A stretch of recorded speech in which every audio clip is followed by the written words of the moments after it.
I'm Michelle Ruiz, and I'm here with David Hinson, who's with the White House, with the Minority Business Development Agency. In the U.S. Department of Commerce. In the U.S. Department of Commerce, but still, you're, with the Obama administration, yes, so yes. that's good enough. Yes.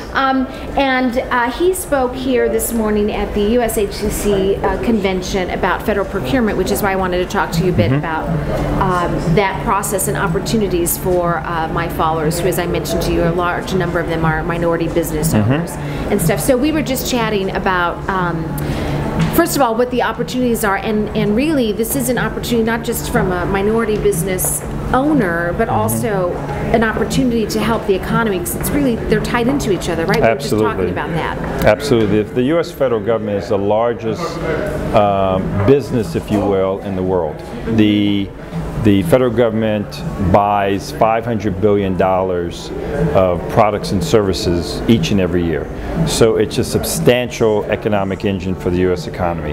We have got to get more minority-owned and operated firms, particularly Hispanic-owned firms, to engage in government contracting, to take advantage of the wide range of services that the U.S. government offers to help them grow their businesses domestically and internationally. And I also heard you speak earlier today about the fact that typically the government doesn't do business with startups. Correct. But there is a process in terms of partnering with companies that are as subcontractors. Is that right? That's correct. Okay. That's correct. I mean, the federal government doesn't want to be the test case for any new company. So typically a company that wins a federal contract has to demonstrate past performance. Oftentimes it's difficult to demonstrate past performance. So one of the best ways to actually gain that performance track record is to partner with a company that currently has a government contract and work with them as a subcontractor to them. That allows the subcontracting company to then be able to place on their resume, if you will, the track record that comes from having done that work. It also provides them with a company that says, yes, this company has been a good partner, they have done well, so that when they go to the government and try to get a contract on their own, they do have somebody that acts as a reference. Very good. And I think also that the industry terminology is like level, is it tier 1 and tier 2? Yeah, that's typically private sector. Got it. But in the public sector, you either have prime contractors or subcontractors. There you go. Very good, very good. And then the other issue that we were just talking about is that, there's a lot of talk about the opportunities for minority-owned businesses, even women-owned businesses, to get contracts with not only companies but the government.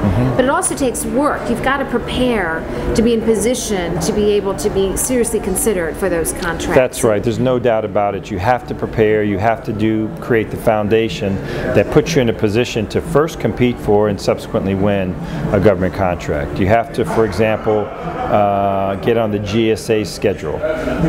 You have to make sure that you're accessing FedBizOpps or the CCR database, so you understand what contract opportunities are even coming available.